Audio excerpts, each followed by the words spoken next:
you see, to keep their hold on it.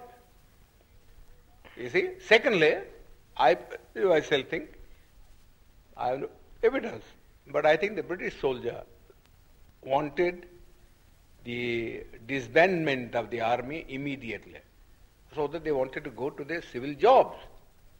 You see, you know how much indignation there was at this gradual disbandment of the army, because those who were not disbanded felt that those who were disbanded were going to take their jobs. What's going to happen to them? You see, therefore they could not, you see, think of having enough of a British army to keep India down. You see, and besides they had thought, I think, thirdly, that after all, what they gained from India was commerce, and not so much the civil servant salary or the army income. They were small things, and they had better be sacrificed for the sake of keeping something which was much more profitable, namely trade and commerce. Because whether India remained independent or India accepted dominion status or something lesser than that, you see, the trade and commerce would go on just the same. I think, personally myself, I have no authority for that, but that is the way the mind of the Labour Party turned. Now, casting your mind back to the Pune Pact, the Eurabda Pact, yes. Can you remember a little of what Gandhi said to you and what you said to him? Oh, I know it very well. I know it very well. You see, the British government had, in the original award which MacDonald had given, you see, had accepted my suggestion. I said, look here, the Hindus want, you see, that there should be a common electorate, so that there will be no separatist feeling between the scheduled caste and the Hindus. We think that if you have a common electorate, we would be submerged, you see, and the nominees of the scheduled caste who would be elected, who would be really slaves of the Hindus, not independent people. Now, I told Mr. Ramsay MacDonald that this is a sort of a thing, you see, that he might do. Give us a separate electorate, you see, give us a separate electorate, and also give us a second vote in the general election, you see, so that Gandhi cannot say that we are separated in point of election.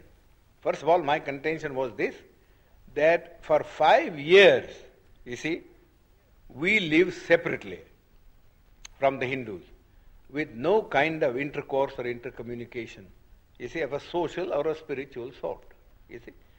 What can one day's cycle of participation, you see, in a common electorate do to remove this hardened crust, you see, of separatism, which has grown for centuries? It's a foolish thing to think that if two people vote together, you see, in a common polling booth, you see, that their hearts are going to change. It's nothing of the kind. Mr. Gandhi has got this madness in him. Well, let this be satisfied, you see, by this kind of a system. Give the untouchables 2 votes, you see, and give them a population representation of ratio, so that the weightage would be in terms of votes and not in terms of representative, so that the Gandhi and others may not complain, you see. That Ramsay MacDonald accepted. You see, the award was really my suggestion. I wrote to him a letter from Naples, you see, that this is what I would like him to do, you see, so that there may be no trouble. This is exactly what he did. You see, gave us a separate electorate and also a vote in the general electorate. You see, but Gandhi didn't want that we should send our 2 representatives. You see, therefore he didn't want the separate electorate part of the award, and went on fast. You see, went on fast. Then they all came to me. They said, well, the British government said, if he agrees, you see, to abandon the award, then we have no objection. You see, but we can't abandon the award ourselves. We have given the award, We have taken all things into consideration and we think this is the basis. You ought to read Ramsay MacDonald's letter. It's a very clear statement that we haven't done anything to aggravate the separation.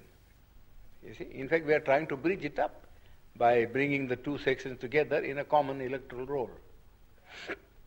But Gandhi's object was that we should not get, you see, free, independent representation. Therefore, in the first place, he said, no representation ought to be given to us. That's how his stand in the Round Table Conference.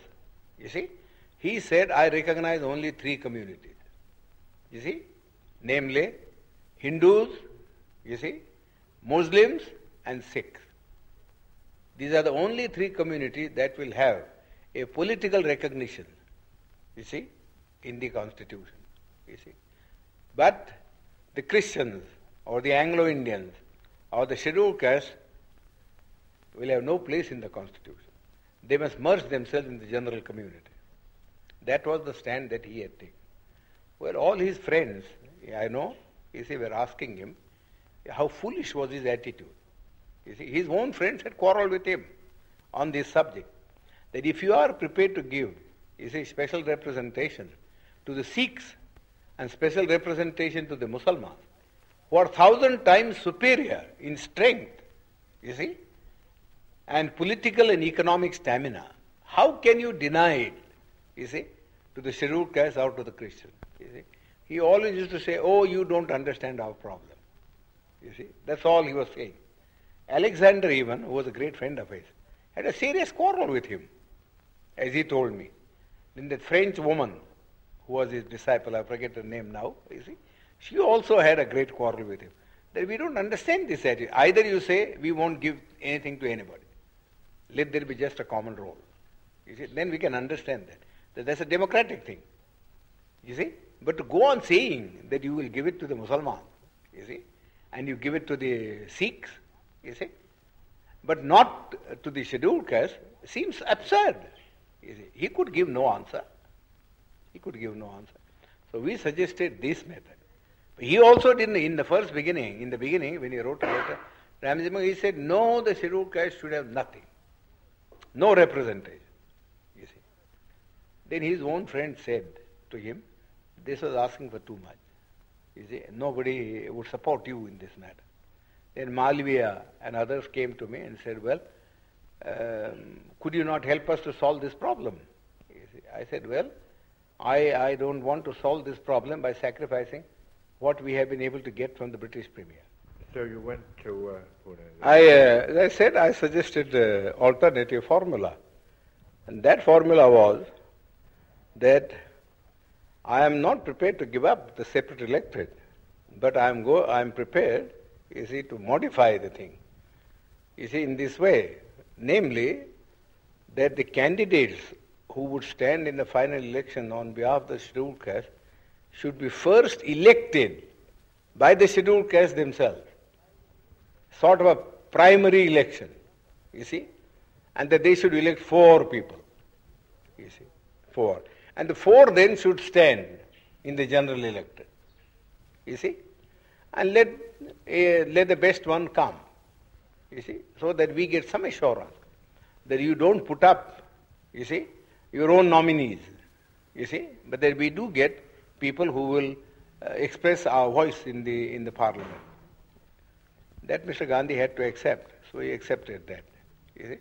Of course, we had the benefit of it only in one election, in 1937. You see? There you will see that the Federation swept the poll. Gandhi was not able to get a single candidate of his party elected. Well, did he bargain very hard at the end of his fast? Oh, of course. He bargained and bargained. I said nothing doing. You see? I am prepared to save your life. You see? Provided you do not make hard terms. You see? But I am not going to save your life at the cost of the life of my people. You see? This is too much. How much I have labored, you see, in all this, I know very well. And I am not going to sacrifice your whim. I sacrifice our people's interest just for the sake of satisfying. Yours is a whim. You see? How can one day's common election alter the situation? Simply cannot alter the situation. So what did he say to that? He couldn't say anything. You see, he couldn't say anything. He was very much afraid, you see, that the scheduled caste would be a sort of as independent a body as the Sikhs and the Muslims were. And that the Hindus would be left alone to fight a battle against the combination of these three sections. That was what was at the back of his mind. And he didn't want the Hindus to be left without any allies. So really he worked entirely as a politician. As a politician. He was never a Mahatma, and I refuse to call him Mahatma. You see, I've never in my life called him Mahatma. He doesn't deserve that title. Not even from the point of view of his morality. You see.